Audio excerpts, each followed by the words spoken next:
Makeup is everywhere in our culture these days. It's on social media, it's in the grocery store, we wear it ourselves, it plays a very large role.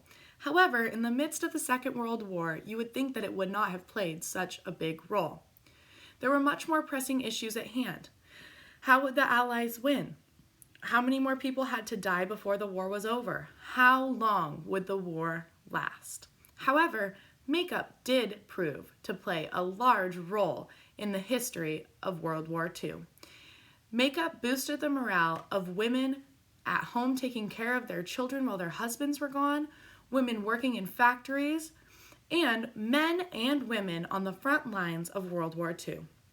This subwar is referred to as the Lipstick War, according to culturetrip.com.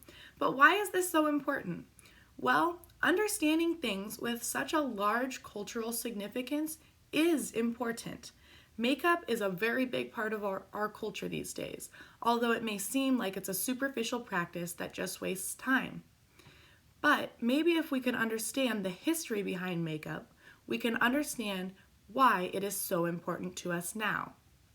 Well, to understand this sub-war, the Lipstick War, we must first understand how either side of the war felt about it.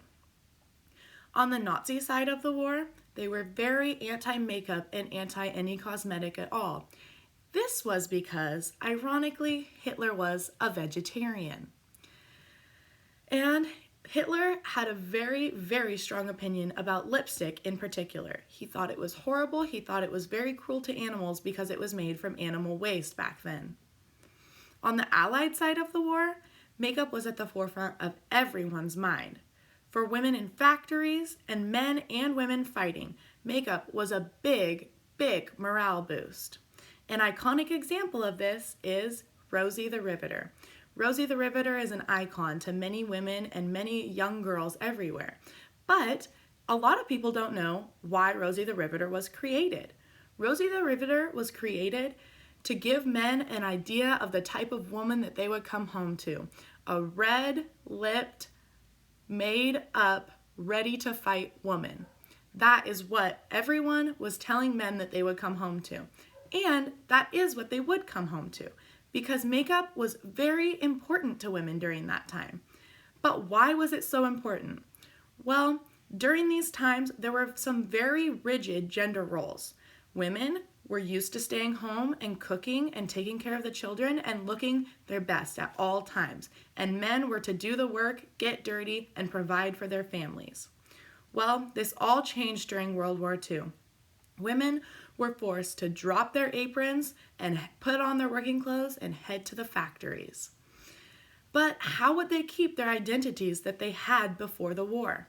Makeup is how they would keep their identities from before the war. Makeup made women feel like they were still themselves, even though they were in a much different role now that all the men were out at war. Along with working in factories, nearly 350,000 women were on the front lines in special women's auxiliary groups, according to the National World War II Museum.org. These women used makeup as a morale boost too. This makeup did not only boost the morale of women on the front lines, but also the men. The shades of lipstick that were worn by women on the front lines, women in factories, and women taking care of their children while their husbands were gone were called Victory Red and Fighting Red. They looked like this. Women wore bright red lipsticks, such as these. These are a much more modern version of the bright red lipsticks that women would wear during World War II. But they are very similar to the shades.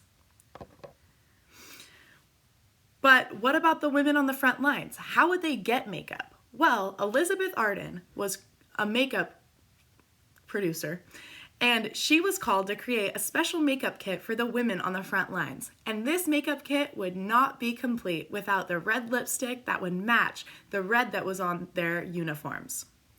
So, what did the ideal face of makeup look like during World War II? Well, the bright reds that they used were very bright and very vibrant, but the rest of their face wasn't.